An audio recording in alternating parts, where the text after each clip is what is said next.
coaching first season here, you've got him in a dual role, very much the defensive coordinator, but you're also coaching a position with the safeties.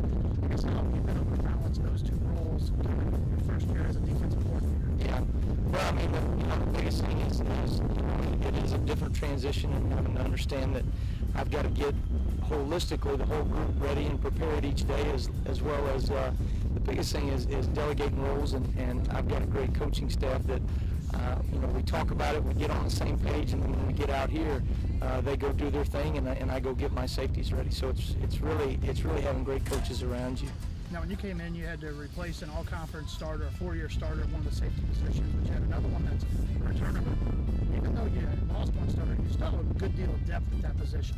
Yeah, I mean, I think we feel like we did a decent job in recruiting and getting the right players here.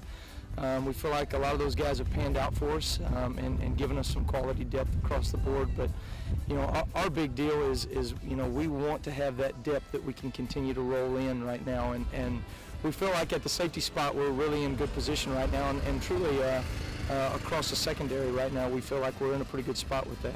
Now, one guy who I think people should kind of circle his name on the roster, I think going to be a guy to watch, is Vince Speller. He's kind of impressed you a little bit. Yes. Does he come a long way from the spring to the fall, or has he really come on just here in the fall? No, light years. I mean, he really has come on light years from the spring, and you saw him improve daily in the springtime, but you can tell when a young guy goes out in the summertime and has a sense of urgency about trying to get on the field, and he's one of those guys that really took it upon himself to go get ready in the summertime to make that transition. And when he got to fall camp, he was ready, and obviously talent-wise and ability, he's really what you want.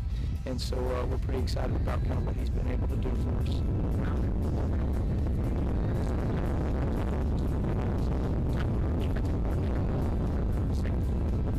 Well, certainly, I mean, you still have to have that balance of both. My biggest deal is trying to get each and every day our coaches ready to come out here and go execute. And like I said, I mean, we've got a great group of coaches.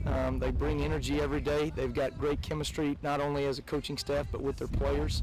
And so my emphasis holistically as a group is more off the field, getting those guys ready.